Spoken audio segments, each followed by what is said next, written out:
Hey everyone, it's Dr. NightStare. Glad you're here. Before we get into it, hit like and subscribe. It really helps the channel. Quick question before we start. Where are you watching from, and what time is it for you right now?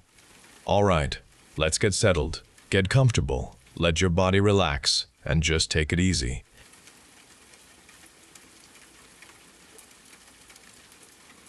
My body knew how to grow babies, welcoming life with an easy rhythm. Frida came first, a gentle presence from the moment I felt her move, and her birth was quick, almost effortless. Holding her small body close for the first time filled me with a completeness I had never imagined possible. Then Harry arrived, a whirlwind of energy even before he left my womb. A spirited child whose cries tested my patience through many sleepless nights. Yet cradling him against my chest brought a fierce, instinctual protectiveness that grounded me. Poppy completed our family, a calm child who smiled readily. Her bright eyes made our home feel warm. Each pregnancy had unfolded with perfect rhythm. Each birth affirmed my mothering heart. I loved my 3 children, Frida, Harry, and Poppy, with a love that felt limitless. Watching them grow, seeing their unique spirits thrive, made my world feel perfect and whole. I knew then that my family was complete. My heart understood there would be no more children, for I had everything I desired. My certainty shattered when I knew a 4th child was growing inside me. The dread of Alex arriving felt like a physical weight pressing down on my chest, a constant, suffocating pressure that tightened my throat. My body still worked with its accustomed rhythm, growing life with effortless ease, but my mind raged against it, a storm of unwanted thoughts and desperate fears that clawed at my composure. The pains started suddenly, just like before, and Alex came into the world quickly, a rush of warmth and fluids that my body delivered without effort or protest. The nurse placed the baby in my arms, a tiny, squalling infant, but I recoiled immediately, pushing the bundle away with a force I did not know I possessed. The room began to sway around me, the bright lights above blurring into an indistinct haze, and the walls seemed to melt and run together. The sound of the baby's cries twisted into sharp, discordant notes, then fractured into a cacophony of meaningless noise that clawed at my brain. My own skin felt strange and disconnected from my bones, and I could no longer tell where my body ended and the air began. Everything spun faster, pulling me into a void, and the world dissolved into pure, formless darkness. I opened my eyes to harsh fluorescent light and the stark white of a hospital ceiling.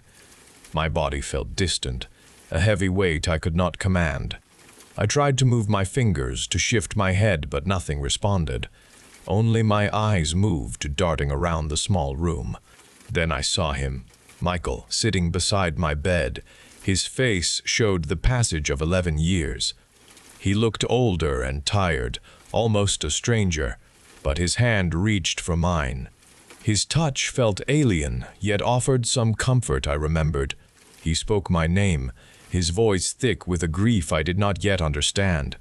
"You're awake," he breathed. His words held relief. A deep sadness accompanied them. 11 years, he whispered. The number hung in the air, a cruel, impossible truth. My mind struggled to grasp this. 11 years? Where were my children? Frida, Harry, Poppy, Alex? I tried to ask, but my throat was dry, my voice locked away. Michael looked at me, his eyes full of pain. "The doctors say it was a neurological event," he explained. His words were careful and deliberate. "You never woke up after the incident." A dread began to coil in my stomach. "The children," I managed to croak, a raw, broken sound. He closed his eyes, then opened them again, gazing at me with desperate tenderness. "They're not real, Sarah," he said, his voice barely audible. "None of them." The words struck me. My memories broke apart. He explained more, a horrific confession pouring from him. When you fell into the coma, the doctors said there was no hope for you. I wanted a family. I wanted your children. He swallowed hard. His face showed regret and anguish. I used your frozen eggs. IVF. Your body was stable enough for the pregnancies. It was me, Sarah. I decided. My mind reeled. I tried to reconcile the vivid life I had lived, the pains, the births, the children I held, with this monstrous confession. My pregnancies were not real. My children were not mine. They were strangers, grown in my unconscious body, conceived by a decision I never made. The joy, the struggle, the fierce love, all of it was a lie, a result of my damaged brain.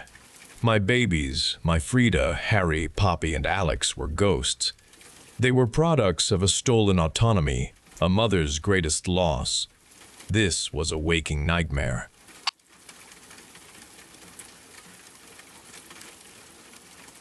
My mother gave me the box of summer school books, telling me Mr. Davies expected them delivered to Ethan Wilder before noon. Mr. Davies was my English teacher. He had called our house directly, knowing I lived only a few blocks from Ethan. My mother always said yes to teachers. Ethan Wilder was known around town. He lived in the isolated house on the edge of the woods, and everyone called him eccentric. I did not want to go. The sun beat down, turning the box hot in my hands. The walk felt long. I hated summer school and resented carrying evidence of it to anyone, especially Ethan. I reached his porch.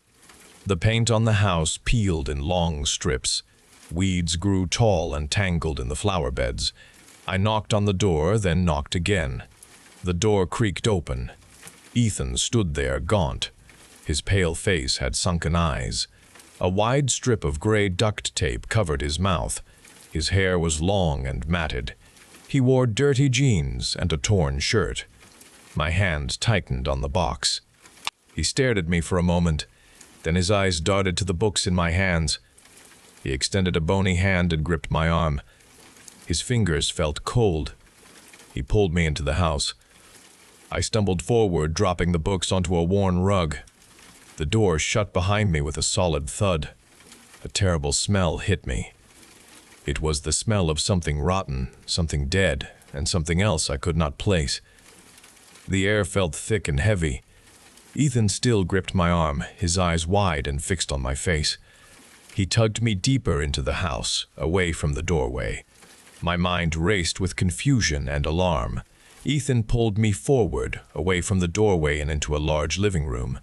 My eyes instantly fixed on the walls, and a new wave of horror washed over me. Every surface was covered in scarlet markings, stretching from the floorboards to the ceiling, a disturbing tapestry of dark red characters. They were not letters from any language I had ever seen. The symbols twisted upon the plaster, and they shifted their forms with a slow, deliberate motion as my gaze moved across them. The intricate lines and jagged edges seemed to pulse with a horrifying vitality. My vision blurred around the edges, then sharpened with an unnatural intensity, locking on to the overwhelming pattern. A strange, almost physical pressure began to build inside my head. These characters, etched in stark red, coiled and untwisted before my eyes, creating a disorienting effect that made the room feel as if it were breathing around me. The air grew heavier, pressing in, and the smell of decay intensified, but now it carried an additional metallic tang, like old, dried blood. A powerful confusion filled my mind, scrambling my thoughts. I tried to make sense of the markings, but their forms defied understanding, slipping away the moment I thought I had grasped them. A deep dread rooted itself in my chest, a cold, sickening fear that vibrated through my bones, but an equally strong, insistent fascination rose to meet it. It was a bizarre, terrifying allure, drawing me closer to the walls, compelling my attention in a way nothing had ever done before. I felt a terrible pull towards the scarlet symbols. My muscles tightened, and my fingers curled into a fist, then opened, trembling slightly. An overwhelming, frightening urge began to bloom within me. I needed to trace those lines. I needed to scratch those very shapes onto something. I felt a desperate, growing need to replicate them, to make them myself, to see them appear under my own hand. The thought was repulsive, yet undeniably powerful, buzzing beneath my skin like a swarm of angry insects. It was not a thought I chose. It was a command the walls had placed within me. Ethan released my arm. He gestured vaguely at the walls with one bony hand, his eyes wide and fixed on the scarlet script. His voice came out as a rasp, dry and cracked from disuse, or perhaps from something worse. "Parents," he said, the sound barely a whisper. "They made a mess." He shook his head slowly, and his gaze lingered on a particular section of the wall, one dense with interlocking, jagged shapes, as if he understood the language of those horrifying words. The terrible urge to carve those very shapes into something still gripped me tightly. Ethan released my arm. He gestured at the walls with one bony hand, his eyes wide and fixed on the scarlet script. His voice was a dry, cracked rasp. "Parents," he said, barely a whisper. "They made a mess." His gaze lingered on a wall section dense with interlocking, jagged shapes. The terrible urge to carve those shapes still gripped me. Ethan turned and walked towards a dark hallway. I followed him. The smell intensified with every step, a cloying sweetness mixed with the rot. The air grew thick, difficult to breathe. The words on the living room walls pressed in behind me, their silent commands echoing. Ethan opened a door at the hall's end. He stepped through. I hesitated, then followed him into the room. This was the kitchen. Counters were covered in dried, dark stains. A whiteboard leaned against the far wall. It was covered in Ethan's cramped, frantic writing. I saw phrases like, "Lula is good, the walls need more. It's the sickness, and Lula wants new words." Other words were scratched out, smeared or overlapped. The board was a chaotic record. Ethan pointed to the whiteboard with a finger stained dark red, then motioned towards the stairs. He was eager for me to see something else. I climbed the steps behind him. The thick carpet muted my footfalls. Each step felt heavy. My stomach churned with a growing dread. The upstairs hall was dark. The air here was heavier, saturated with metallic, sweet odor. The words reappeared on these walls. Here, they were not just carved into plaster. Outlines were scratched directly into wallpaper. Some sections peeled back, revealing words scored deeply into bare drywall. The scarlet lines glowed in the dim light. Ethan stopped at the first door and pushed it open. I looked inside. 2 figures lay on the floor. They were naked. Their bodies were slender, covered in the scarlet words. The words were carved into their skin, a network of shallow, bleeding lines that covered their chests, arms, and legs. Their faces were contorted, their eyes wide, staring at the ceiling. One was Ethan's mother, pale hair recognizable. The other was his father. Sticky, dark red blood seeped from cuts, forming small puddles on the worn rug. Their hands covered in carved symbols, each hand raised towards the adjacent wall. Their fingers were stained crimson. I saw tools lying on the floor beside them, an old carving knife, a broken ceramic shard, a rusty screwdriver. The walls surrounding them were dense with scarlet. The words here were dense, intricate, and deep. The parents had cut themselves, then pressed their bloody bodies against the plaster, transferring carvings from their skin directly onto the walls. This scene was a ritual, a grotesque act of self-mutilation and inscription. Ethan pulled my arm, urging me onward. He led me past the parents' room to another door at the hall's end. This door was smaller, painted a faded pastel yellow. My heart pounded. He opened it slowly, revealing a small room. This was a nursery. A broken crib stood in the corner, its bars splintered. The rocking horse lay on its side, one eye missing. The wallpaper here was covered in scarlet words. They were smaller, delicate, weaving around cartoon animals that had been part of a cheerful border. A small, folded blanket lay on the floor in the room's center.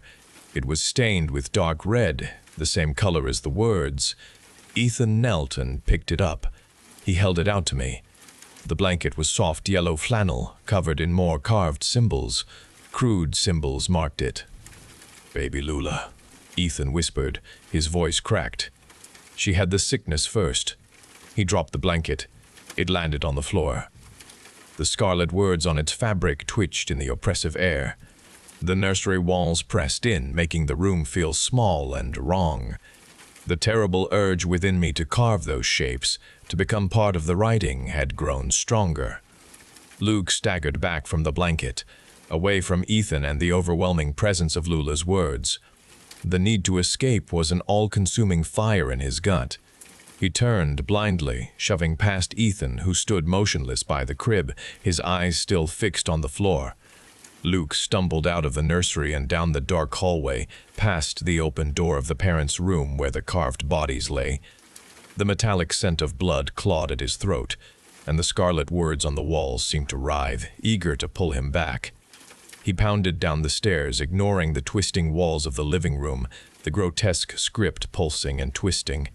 He fumbled with the front door latch, his hands trembling, the metal cold and unresponsive for a terrifying second, and then it yielded.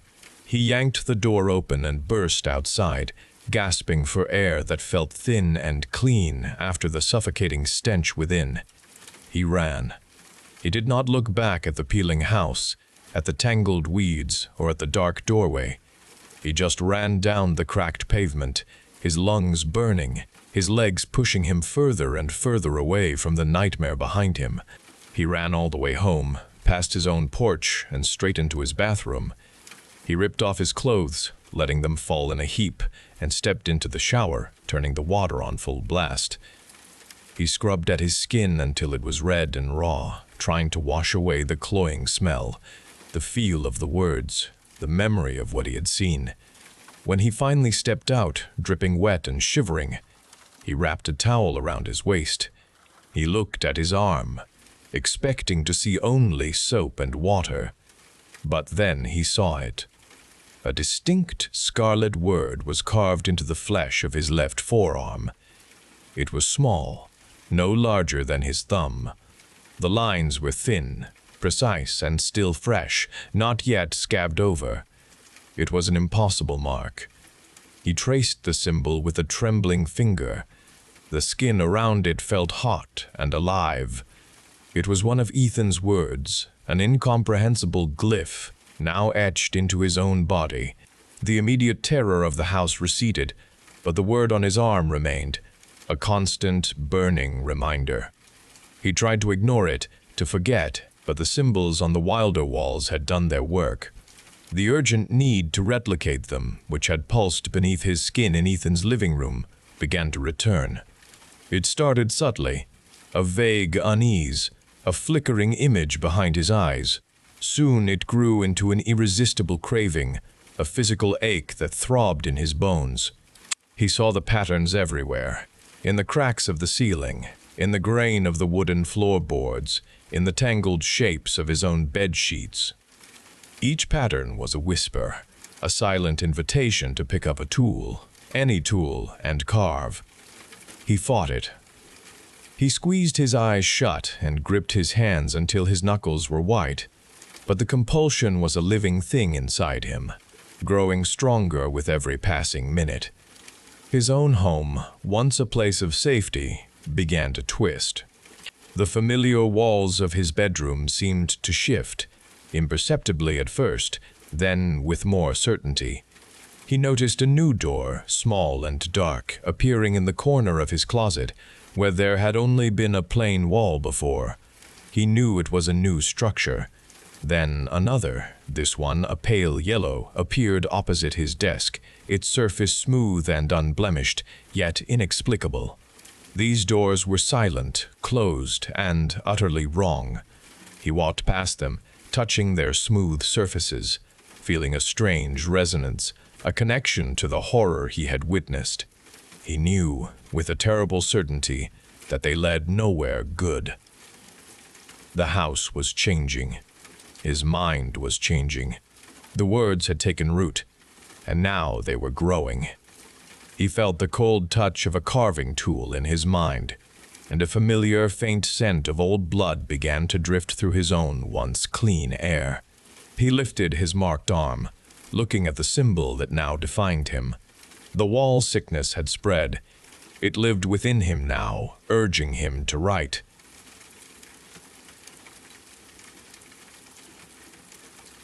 Danny and I were always together. We built forts in the dense woods behind our houses, tracing the creek's winding path through the pines on long summer days. He knew every turn of the forest floor, spotting animal tracks I always missed, and pointing out birds overhead.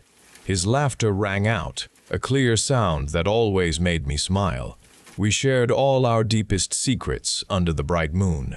Then the hunting trip with his father arrived. It happened on a cold Saturday morning, a sharp chill in the air. Danny hated those early starts, but his dad always insisted they go. They drove deep into the western woods, past old logging trails. His father returned alone after dusk, his face pale and drawn. He told the sheriff that Danny had just walked away, chasing a deer he thought he saw. Danny's father called for him for hours, searching the darkening forest, but Danny did not answer. The sheriff began an investigation. Search parties combed through the trees for days, but found nothing. Danny's father answered many difficult questions. News reporters stayed in town for a week, then drove away. The yellow ribbons tied to lamp posts and trees withered in the sun and rain. People in town started talking about school, about the upcoming harvest. It seemed as if Danny had never existed. The town moved on from the event. Within weeks, no one spoke his name aloud anymore. They continued their lives as if a vital part of our community had not gone missing. A gnawing unease settled deep in my stomach, refusing to release its hold. I missed him every single day, and the town's quick acceptance felt like a betrayal. Months stretched into an empty season. The woods behind my house felt different without Danny there, no secret paths to explore. My own steps echoed a hollow sound. Then, one Tuesday morning, Mrs. Gable mentioned Danny's name. His math homework had arrived in her mailbox, completed. Due dates still met. She asked if anyone knew where Danny was, a puzzled look on her face. A few days later, his English essay appeared, then his science project. The town buzzed with quiet talk. His parents had always been private people. They offered vague explanations, speaking of a long-lasting viral infection, a difficult recovery that needed isolation. People nodded, accepting the simple explanation, glad to have a reason for the missing boy. Finally, a late Tuesday afternoon, I saw him. Danny walked through the school doors, his backpack slung over one shoulder. His skin looked pale. He did not smile when our eyes met across the crowded hallway. A knot formed in my stomach. The other kids surrounded him, shouting his name, slapping his back, asking where he had been. He mumbled short answers, his voice a low rasp. It was completely different from the clear sound I once knew. He moved with deliberation, his steps careful. His body held itself rigidly. He sat next to me in history class, just like before. I watched his hands. They rested on his desk, fingers spread wide, unmoving. He did not doodle in the margins of his notebook or tap his pencil. The clock on the wall above the blackboard seemed to capture his attention. He checked it every few minutes, then glanced at the window, then back to the clock. His eyes held a worried look. Mrs. Gable began her lecture on the colonial period. Danny shifted in his seat, a subtle movement, but it looked painful. During lunch, he picked at his food, pushing a sandwich around his plate. He did not eat. His eyes kept darting towards the windows, towards the light outside, tracking the sun's slow descent. "Are you feeling better?" I asked him, my voice quiet. He looked at me, his eyes wide, then he quickly looked away. He did not answer. The conversation around us continued, a normal lunch period, full of cheerful chatter. No one else seemed to notice Danny's silent struggle, his focus on the setting sun. As the afternoon wore on, his anxiety grew. In science class, the late autumn light began to fade, casting long shadows across the room. Danny's entire body tensed. He gripped the edge of his desk, his knuckles white. His breathing became shallow and fast. He glanced at the clock with frequency, his head moving stiffly from the window to the numbers on the dial. The last bell rang, startling him. He jumped from his seat, not even gathering his books. He bolted out the door, moving with a stiff gait. He pushed past other students, racing down the hall. His parents met him at the curb every single day. They waited in their old pickup truck, watching the school doors with scrutiny. Danny would practically throw himself into the passenger seat, not bothering with a wave or a goodbye. His parents never looked at anyone else. They just stared ahead, their faces grim, their eyes fixed on the road once Danny was inside. The truck would then speed away, leaving a swirl of dust. The town, as always, chose to ignore these odd occurrences. They just saw a boy who had returned, a family now complete. They did not see the terror in Danny's eyes, the rigidity of his movements, or the parents who seemed to guard him against the fading light. Only I saw these things.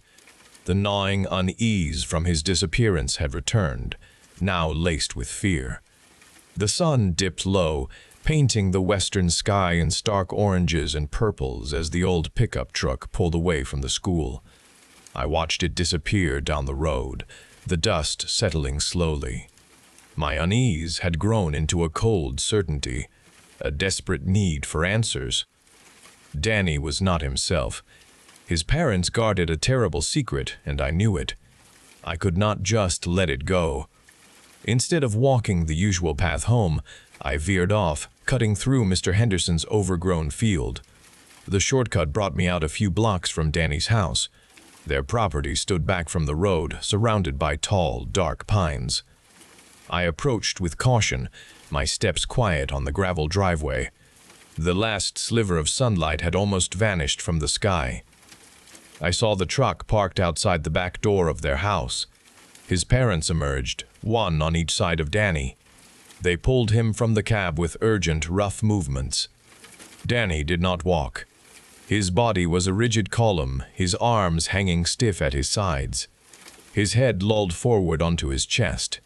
He made a low, choking sound, a grunt of distress.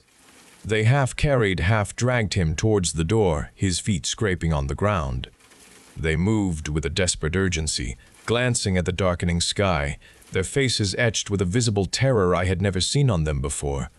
The door slammed shut behind them, cutting off the last weak light that had clung to the eaves. My heart hammered against my ribs. I knew then that I could not leave. I walked to their front door and rapped my knuckles hard against the wood. The sound echoed in the growing darkness. I waited, listening. I heard muffled voices from inside, then the click of a lock. The door opened a crack. Mrs. Peterson peered out, her eyes wide and bloodshot. "What do you want?" she asked, her voice thin. "I need to see Danny," I said, my voice steady despite the tremor in my hands. "He is resting," she replied, trying to push the door closed. "He is not feeling well." I put my hand on the doorframe, stopping it. "I saw you," I said. "I saw you dragging him inside."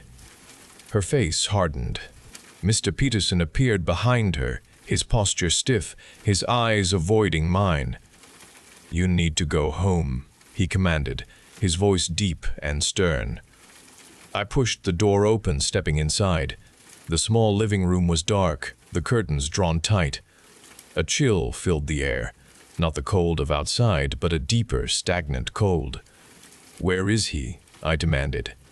Mr. Peterson grabbed my arm. His grip was surprisingly strong. "You cannot be here," he hissed. Suddenly, a low, guttural groan rose from beneath our feet. The sound came from the floorboards, vibrating through the house. It was a sound of suffering, a sound not quite human. I tore my arm free and moved towards the kitchen, where a narrow door stood slightly ajar.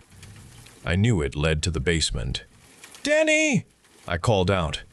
Mrs. Peterson cried out my name, but I ignored her. I pushed the basement door open and started down the creaking wooden steps. The air in the stairwell was thick with the smell of damp earth and something else, something metallic and sweet. A bare light bulb hung from the ceiling, casting a weak yellow glow over the concrete floor. Danny lay on a cot against the far wall. Thick leather straps bound his wrists and ankles to the metal frame. His eyes were wide and unfocused, darting around the basement like a trapped animal. His mouth hung open. A trickle of dark fluid, almost black, stained the corner of his lips. The fluid glistened in the dim light. His skin was pale, stretched taut over his sharp cheekbones. His clothes were rumpled and torn. I knelt beside the cot. "Danny," I whispered, my voice breaking.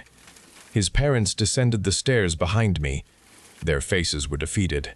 Mr. Peterson sank onto a wooden crate, his head in his hands. Mrs. Peterson stood by the bottom step, her shoulders slumped. "He died," she said, her voice raw. Her words sliced through the air, sharp and absolute. "In the woods. His father found him first, but by then it was too late." My mind reeled. "What are you talking about?" I asked. "He wasn't breathing," she continued, her gaze fixed on a distant point. "His body was cold. We brought him home. We couldn't lose him." Mr. Peterson made a strangled sound, a sob catching in his throat. "There was a way," Mrs. Peterson went on, her eyes now burning with a desperate light. "An old book, a ritual, to bring him back, not truly back. He is a vessel now, a shell." "A vessel for what?" I asked, my voice barely audible. "It lives inside him," she explained, gesturing vaguely towards Danny's still form. "It needs the dark. It needs sustenance." She looked at the stain on Danny's lips. "Blood. To keep it dormant until morning." "Dormant?"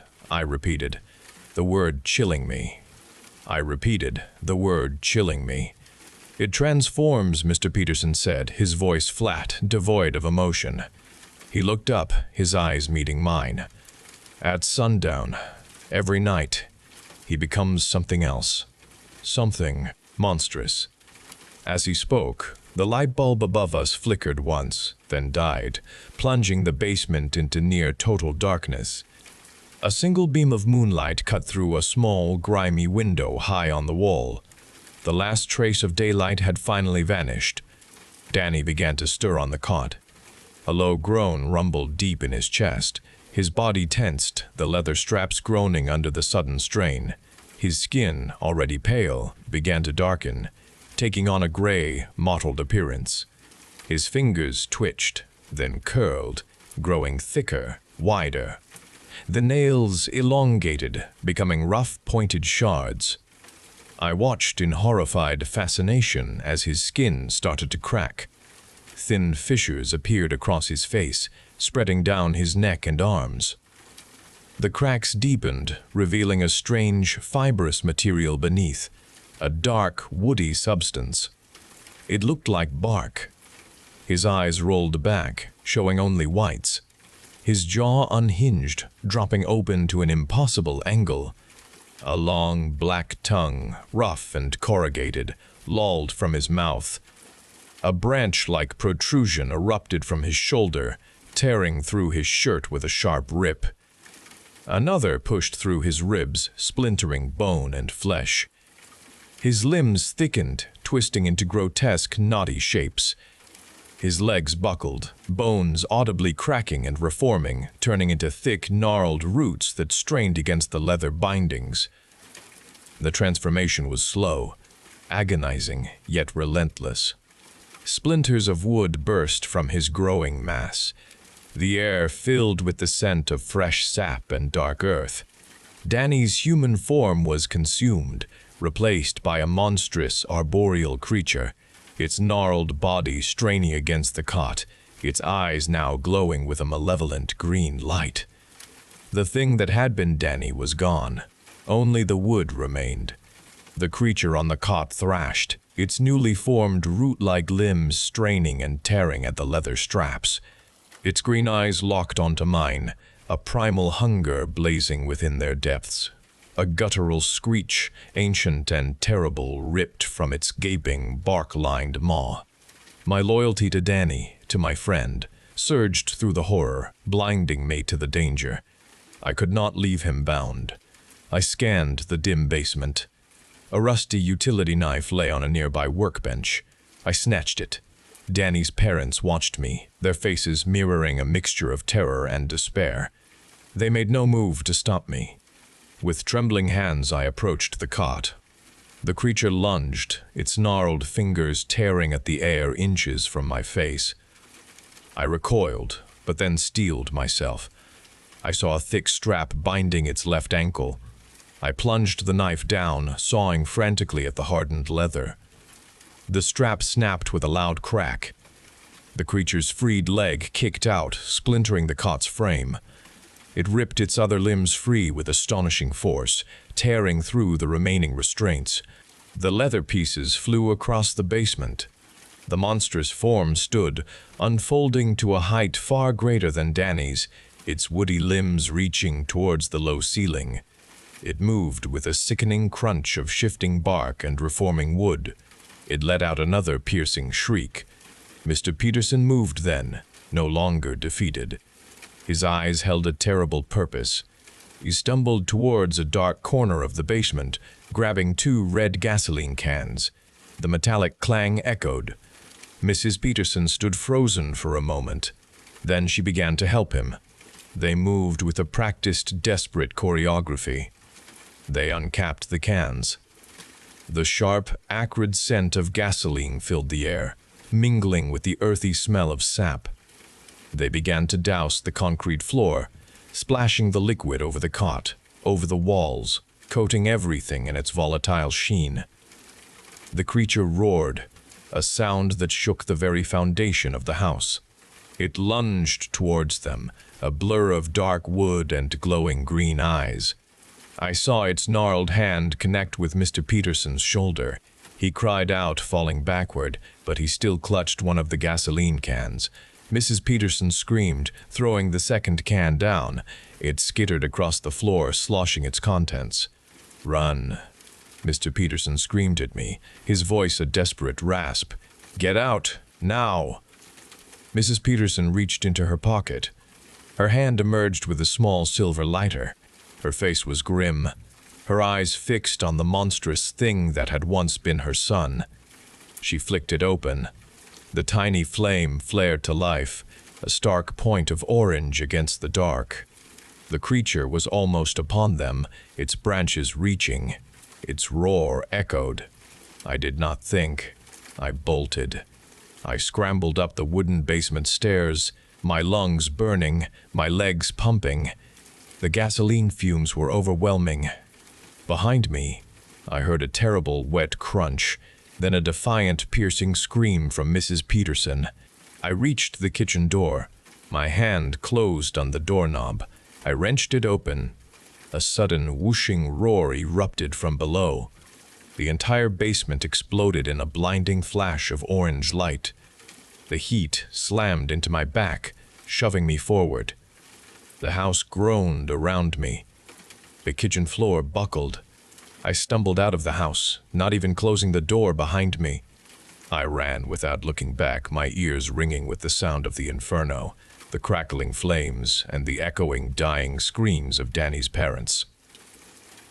I did not stop running until I reached the edge of the woods, far from their property. I sank to my knees in the dirt, gasping, shaking. The orange glow of the fire lit the night sky behind me. The terrible knowledge of what I had done, what they had done, burned hotter in my mind. I had freed it. They had sacrificed themselves, not just to contain it, but to destroy it, to stop the horror they had unleashed. Their desperate sacrifice, their final act of love and despair, became a crushing weight in my chest. The monstrous thing, the wood-like horror, was gone, consumed by fire. But the searing guilt remained, a permanent scar on my soul. I was alive, but I carried the full weight of the unspeakable secret, the burning truth of that night. The fire department arrived soon after, sirens wailing through the night. Flames consumed the Peterson house, a furious orange spectacle against the dark sky. Investigators quickly declared faulty wiring as the cause. They searched the debris for days, finding no human remains. Danny and his parents were officially listed as missing, presumed lost in the blaze.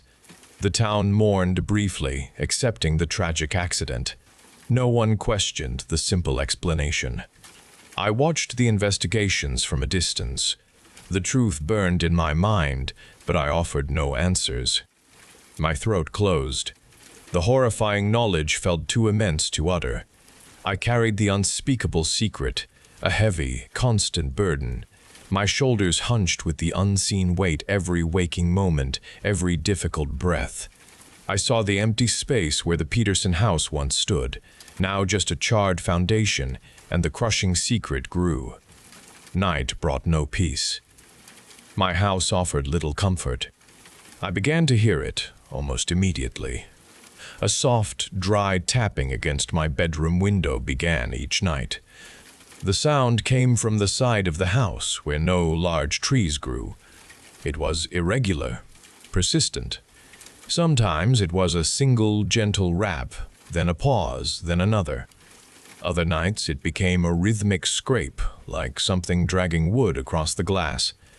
I pulled my curtains tightly closed, but the sound always seeped through. I lay awake for hours, my heart pounding, listening for the movement outside, the creak of the floorboards below. I knew it was him, or the thing that wore his skin. A chill spread through my body. I listened to the sounds, trying to discern its purpose, its nature. Was it seeking me? Was it trying to get in? The possibility made my body tense. The uncertainty consumed my thoughts. Had I saved Danny by freeing the monster, allowing his parents to destroy it in the fire? Or had I simply unleashed it upon the world, condemning our quiet town to an unimaginable evil? Every dry tap against my window, every rustle in the dark outside, was a terrifying reminder. I lived with the horrifying question, staring into the dark, listening to the incessant tapping, never knowing if the fire had ended the horror or merely set it free.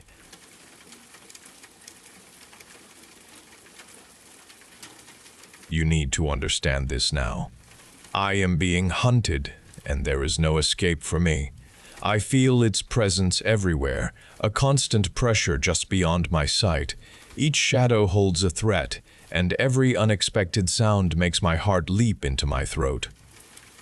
It has found me, it will not stop. I know this with a certainty that chills me to my bones. This fear is a cold truth that settles deep inside me, a truth I cannot shake away. I cannot outrun it. I cannot hide from it. It always knows where I am. My time is running out, and this story is about the end, not survival. It began with small signs, then it became a shadow, then a presence. Now it is a certainty. The morning bus followed its usual winding path through the city streets. I watched buildings and people pass, a familiar blur of the everyday. The seats around me filled with other commuters lost in their routines. Then I saw him sitting across the aisle. His clothes were dark and worn, with cuffs and collar frayed. His face had many deep lines, and his skin had a gray color. His hair was sparse and stringy. What stopped me was his gaze. His eyes were wide open and fixed on my face. He did not blink. They held an intense, unwavering focus, a singular attention meant only for me. I tried to look away, turning my head toward the window. but I felt his stare pressing down on me. It pulled my attention back to him. He did not move. He did not shift his focus. The other passengers talked or looked at their phones, unaware of the disturbing confrontation happening a few feet away. His unblinking eyes seemed to penetrate me, removing the comfort of the routine journey. A cold chill spread through me despite the warmth inside the bus cabin. His gaze felt relentless and intrusive, a silent violation of my personal space. My heart started to beat faster, panic growing in my chest. He watched me until my stop arrived. Every moment felt extended, his presence inescapable. I moved past the other passengers and exited the bus, stepping onto the sidewalk. The brisk morning air outside felt cold and thin, offering no relief. The memory of his intense, fixed stare lingered, leaving a deep disturbance in the ordinary morning. My shift at the grocery store was nearing its end. I scanned items across the counter. The fluorescent lights made a drone above me. A long line of customers stretched back through the aisles. My mind drifted, trying to shake the memory of the man on the bus. Then I saw him again at the front of the queue. His clothes were the same dark, worn fabric, the cuffs frayed. His face had deep lines and a gray pallor. His eyes were wide and unblinking, fixed on me with that stare that was familiar and intense. My breath caught in my throat. He stepped forward, ignoring the other customers. He leaned over the counter, his voice a sound that was low and raspy and carried through the store. "There you are," he said. His words were clear and unwavering. "I knew I would find you eventually. All this time, all this searching, you cannot hide from me anymore." My hands trembled, fumbling with a jar of pickles. The other customers paused. Their conversations stopped. Their eyes turned to us, a growing circle of faces. A young woman dropped her basket. Oranges rolled across the floor, making soft thuds. I tried to speak, but no sound came out. His gaze pierced through me, stripping away any sense of normalcy. "It has been a long hunt," he continued. His voice rose slightly, a rough quality entering his tone. "But I always find what I am looking for. Always. You belong to me now." A woman near the front of the line made a gasp. A man behind her muttered about security. I wanted to disappear, to sink into the floor. The checkout line, usually a place of transactions, became an exposed stage. I could not move. I could not run. I was trapped behind the counter, my terror on full display for everyone to see. The silence in the store grew tighter. His words echoed, each one shattering my sense of safety. He watched me. His smile was triumphant and terrible, slowly spreading across his lips. It was a smile of possession. He held my gaze for another long moment. No one moved. No one spoke. The air thickened with unspoken alarm. Then, slowly, he straightened up. He turned from the counter and walked away, not looking back. He melted into the aisles at the back of the store, leaving me frozen. The world outside the encounter faded. There was only him, his accusations, and the inescapable truth that he had found me. The fear settled deep, a heavy weight in my chest. The encounter at the store left me shaken and cold. I stumbled home, my hands fumbling with the keys. Every lock clicked into place. I checked the windows, pulling down the blinds and latching each one. The world outside felt distant, yet his image burned in my mind. The phrase, "You belong to me now," echoed in my ears. I walked through my apartment, a desperate need for safety pressing down on me. I wanted to believe I was secure, that four walls and locked doors could keep him out. The darkness in my home offered no comfort. It felt like a cover for something waiting. I sat on my couch, my breathing shallow and fast. Sleep would not come. Every creak of the building, every rustle of leaves outside, sounded like footsteps approaching. My nerves were stretched tight. I kept seeing his unblinking eyes, his terrible smile.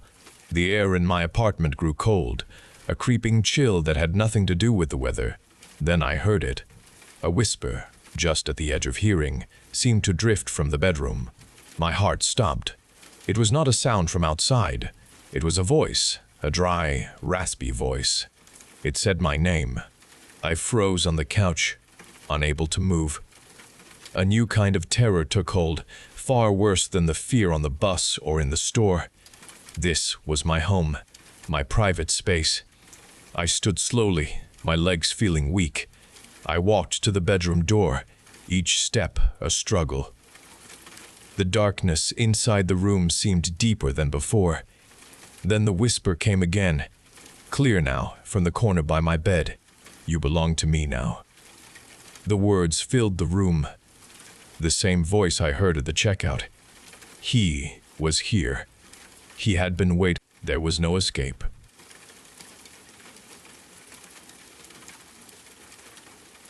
The morning sun warmed my face inside the tent. I heard students laughing near the lake. Birds chirped in the surrounding pine trees. Our school trip felt peaceful. A soft breeze rustled the leaves above me. I started to pack my bag. Then a guttural roar tore through the air outside. The ground vibrated with heavy thuds. I froze, my breath caught in my throat. A massive shadow fell across the tent flap. A terrible growl ripped through the fabric, followed by the sound of tearing canvas. Something large tore at the tent beside mine. Screams erupted. I saw a flash of brown fur and sharp claws. Panic seized me. I scrambled for the other side of my tent, needing to escape the chaos. My legs pumped hard, away from the shrieks and growls. Trees blurred past. I stumbled over roots, my lungs burning with each breath. The dense woods thinned, revealing an old house, dark and silent with gaping windows. I ran toward it, needing refuge from the animal. I pushed open the warped wooden door. It groaned on rusted hinges. Inside, the air was cold and musty. Dust lay thick. Dark red shapes covered the walls, geometric lines and sharp angles forming patterns. A strange altar stood in the center, adorned with symbols, dried flowers, and bones. A rustle came from the far corner. I spun, my heart hammering. A tall form stood there, completely still, made of bleached bones. No skin or muscle covered its frame, only bone. Deep hollows marked its eye sockets. It moved then, stepping into light from a broken window. It advanced. Its bones clicked as it moved, not with steps but a continuous flow across the floor. This was no animal, but an impossible hunter. The cold in the room deepened around me. The creature's bony fingers clamped around my arm. Its grip felt cold and powerful, and I could not break free. It dragged me across the floor toward the strange altar. My feet scraped over rough wood. I thrashed and screamed, but no sound came out. My throat burned. The skeletal being lifted me onto the altar, its eye sockets fixed on mine. There was no light within them, only darkness. It placed a jagged bone shard on my chest. Its touch was burning cold. It started to carve symbols into my skin with the bone shard. Pain seared through my arm as the sharp edge cut deep. I could not scream. It was not just physical agony. A cold dread seeped into my mind, something wrong and alien twisting my thoughts. Its movements were precise and deliberate. It carved a complex pattern on my forearm, a series of connected lines and strange curves. My blood welled up, tracing the new marks. It pressed its bony hand onto the bleeding design, pushing down hard. A terrible burning cold infused the wound, as if my very essence was being stitched into the pattern. This was not an attack. This felt like a grotesque offering, a twisted attempt to make me part of its realm, to bind me to its purpose through this violence. My mind fractured, unable to process the utter violation. The mark glowed briefly, then faded into a permanent scar. The feeling of utter violation remained, twisting my perception of reality. I lay there, irrevocably changed, my trauma, a persistent, incomprehensible presence. I survived the woods. The mark on my arm, the world outside felt sharp and wrong. Sleep brought no rest, only fractured images of bone and shadow. I saw the skeletal form everywhere, in the corner of my eye, just beyond the reach of light. Each passing day brought a slow, deliberate tightening around my chest. I tried to speak of what happened, but words failed me. People looked at me with pity or fear, dismissing my story as trauma-induced delusion. I retreated, desperate for understanding. I found anonymous corners of the internet. My fingers trembled over the keyboard as I typed out the impossible tale. I wrote about the bear, the house, the bone entity, and the burning cold mark. I pushed my story into the internet, hoping for recognition. For a time, I felt a strange release. Others responded. Some showed skepticism. Some shared their own accounts of impossible encounters. But the entity remained. The mark on my arm grew warmer, sometimes burning. I felt a cold breath on my neck in empty rooms. My online messages started to change. Replies came from unknown sources, fragmented words forming unsettling patterns. My screen would flicker, showing brief, distorted images of bone. I knew it watched.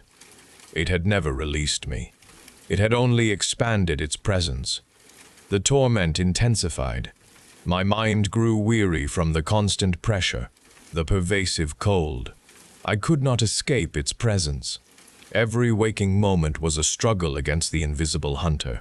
I started to see the mark on other things, on tree bark, on city walls, twisting reality. The fear grew too much to bear.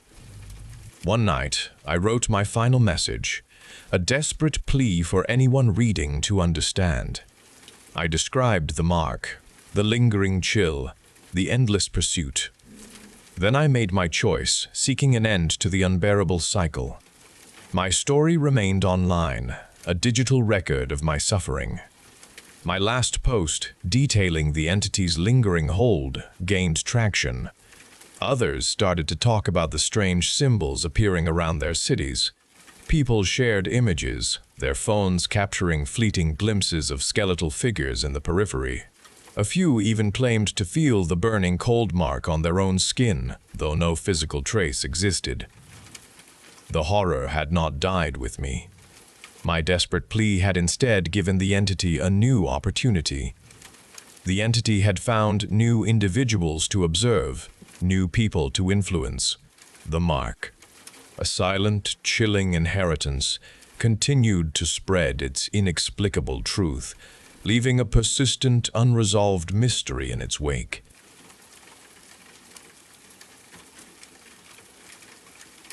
The aisle stretched too long before me, its perfect length creating an unnatural tunnel. I walked slowly, my dress rustling around my ankles, and observed the faces in the pews. They wore smiles, fixed and wide, but their eyes held no warmth. The applause began then, a sparse scattering of sound that evaporated into the large room, leaving a quiet void.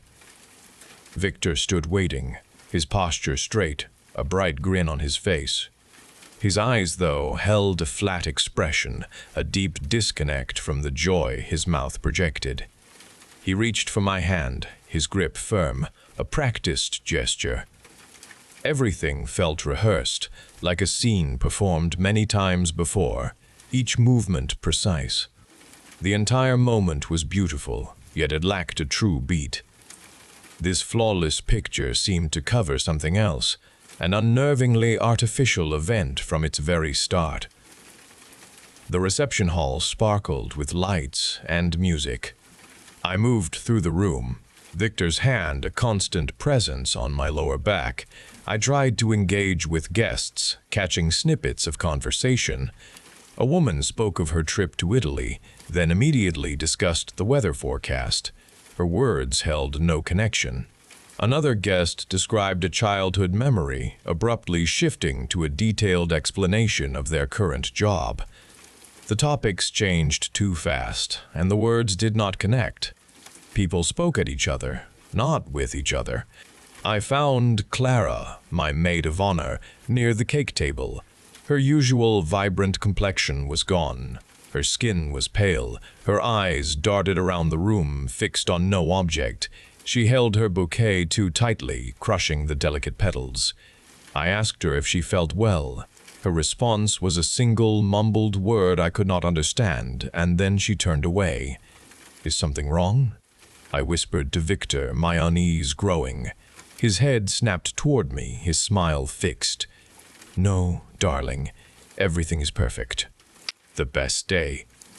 His words came too fast, a practiced reassurance, delivered before I had even finished my question. His hand tightened on my back, urging me forward. I felt a shift in the crowd. A group of guests stood by the window, then a moment later they were closer to the band. They simply occupied new spaces. My head turned quickly to follow the movement, but it stopped as soon as I looked directly. The arrangement of bodies changed, just at the edge of my vision. It happened again, a quiet reordering of people. They stood in different spots, though I never saw them move. My gaze drifted toward the head table. Fewer guests now sat there. A chair, still neatly tucked beneath, stood empty. I tried to recall who had occupied that spot, tried to remember them leaving, but the memory was simply not there. My eyes swept across the room. Another table, closer to the band, now held 2 empty places. I could not picture those guests walking away. The chairs stood vacant, their purpose unfulfilled. An unnerving, sweet scent began to spread through the hall. It grew stronger, a thick presence in the air. It coated my tongue. I saw a groomsman standing by the far wall.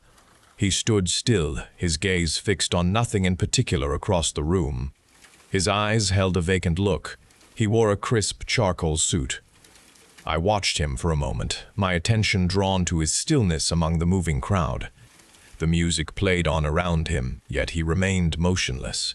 Then, in the span of a single breath, he was gone. My eyes registered the empty space where he had stood. His jacket hung on the back of a nearby chair, its fabric still holding the shape of shoulders. The stark absence made my breath catch in my throat. A cold dread solidified within me. This was not a subtle shift in the crowd. This was a disturbing vanishing. The music continued, its endless, perfect rotation of notes. Victor's hand tightened on my waist, pulling me close. We moved together across the polished floor. My gaze swept past the rapidly emptying tables, deliberately avoiding a tally of the spaces where no one stood. Each time my vision threatened to fix on a vacant spot, I shifted my focus to the patterns of the lights on the ceiling, to the steady movement of our feet. Victor leaned his mouth close to my ear. "Everything is perfect, Lilith," he whispered, his voice steady. "This is our day. Nothing is wrong." His words provided a clear directive in the increasing emptiness. I felt his breath warm against my skin. I looked into his eyes. A desperate understanding passed between us, a silent agreement without spoken words. His gaze met mine, confirming the unspoken choice. We moved, not acknowledging the increasing absences around us. We simply kept dancing. Our steps continued in perfect time, ignoring the horrific reality that pressed in on all sides. We were a single unit, moving in a hall that emptied steadily, choosing to believe the world remained as it should be.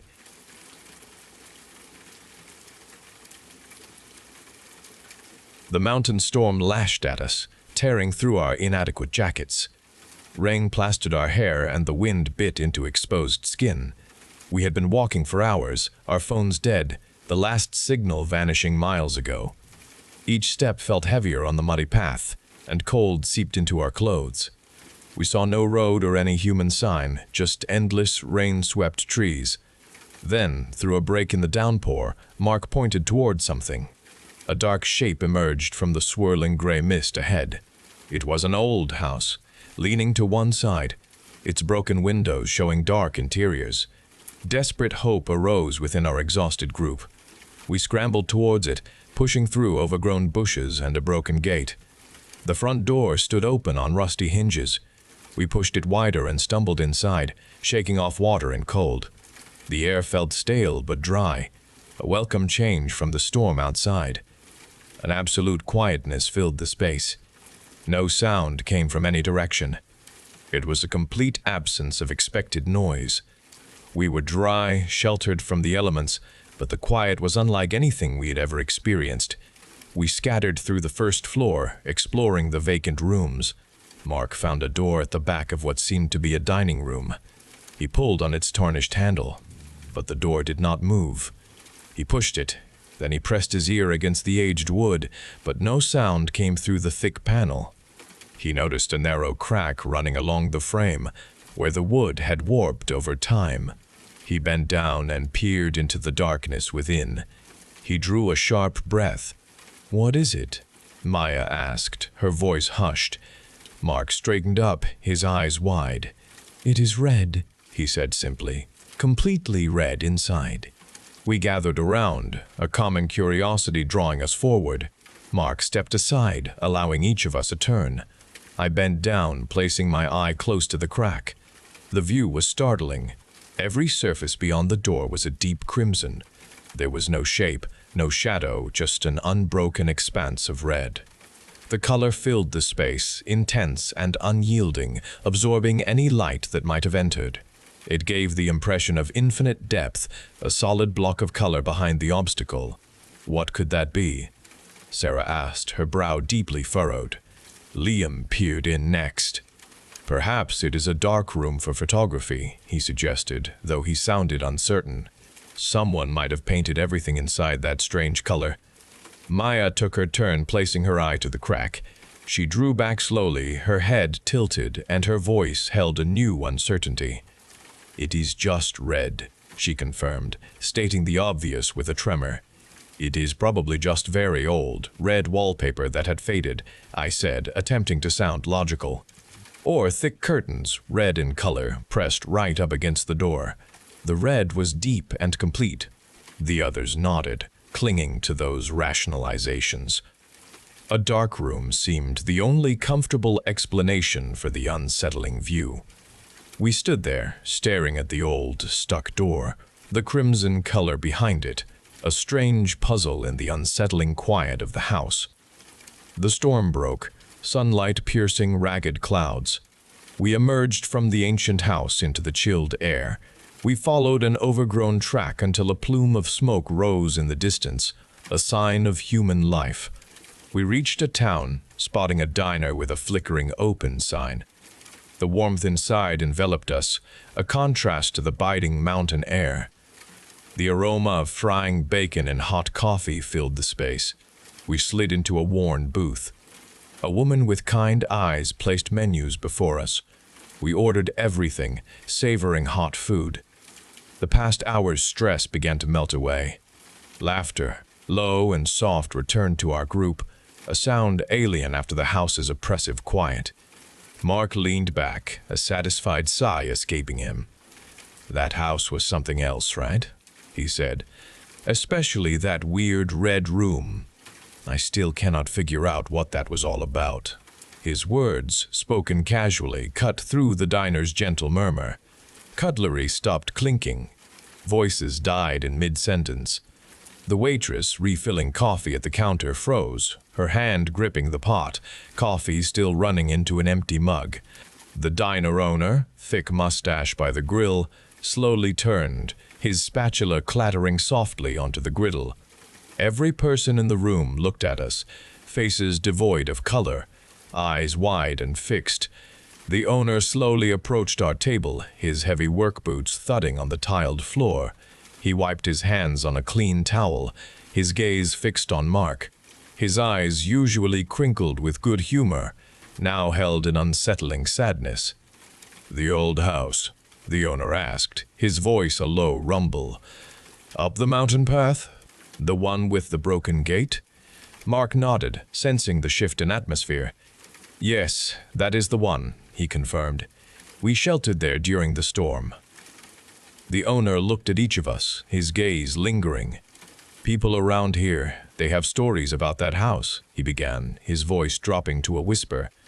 "Old stories passed down from their grandfathers. They say strange things happened there. The people who lived there a long time ago, they had red eyes, just like raw meat or fresh blood. People sometimes saw them through the windows, or if the door was open just a crack, they were always looking back, watching." A cold dread coiled in my stomach. The diner's sudden quiet pressed in on us, a heavy blanket. My mind raced back to the old house, to the stuck door.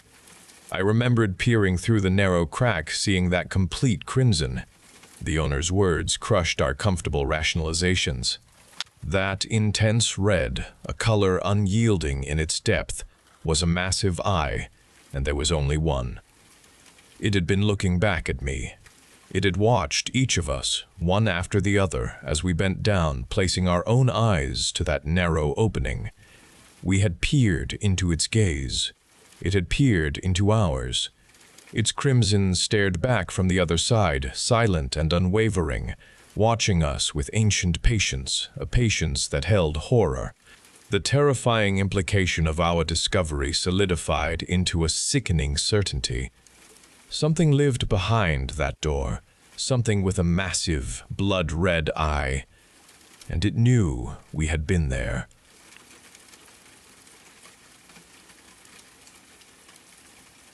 The mud outside Berlin held our boots tight, but it could not hold the fear. German lines were a distant memory. Something worse clawed at the city's edge. They came from the smoke, shambling figures in tattered uniforms. Their skin hung in strips and their eyes were hollow sockets. Rifle fire ripped through their chests, tearing ugly holes, yet they never fell. They simply kept walking forward, their broken jaws snapping at the air. No human could move like that. No dead man should rise. Our bullets, standard lead, tore gaping holes in the rotten flesh of these things. The rounds simply passed through without effect, and the creatures kept their relentless pace. We aimed for their heads, for their crumbling joints, but the lead did nothing to stop them. They were like puppets on invisible strings, driven by a terrible alien will. Desperation tightened its grip on every man. The air itself began to twist. A black tear opened in the sky above the shattered city. We called this tear the Rip. From within its jagged edges poured forth the others. These entities were formless, spectral things. They howled with a sound that clawed at our sanity. They drifted through our defensive lines, leaving cold spots and a stench of graves. Regular ammunition did not touch these apparitions either. Our rifles became useless instruments of noise against an enemy that defied all understanding. The Rip pulsed with an unnatural light, and more of them emerged. Then came the silver. Commissars handed out the precious silver rounds, their faces grim. Each bullet was a fortune, but a necessary one.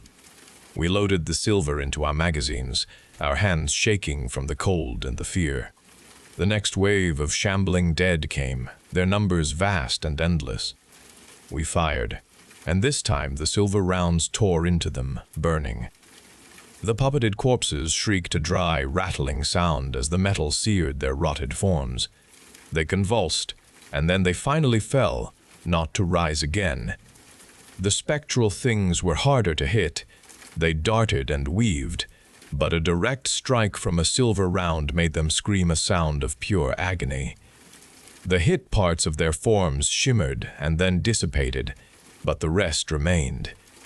They still howled, still clawed at our minds, but at least we had a weapon that could touch them. We kept firing the costly silver, our faces streaked with grime and sweat.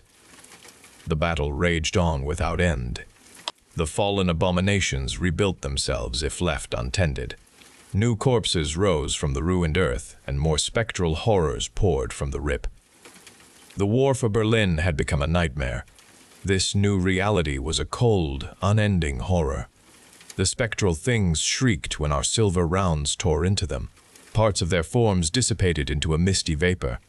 This vapor, fine, hung in the cold air, drifting through our lines. We breathed it in. Every gasp for air, every ragged intake during the fight, pulled it into our lungs. Our gas masks offered no protection from this insidious presence.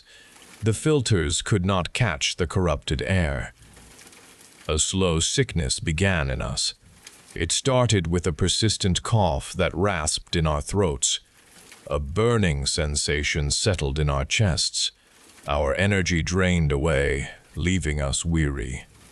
Private Kostenko's eyes grew bloodshot. His skin took on a strange gray pallor.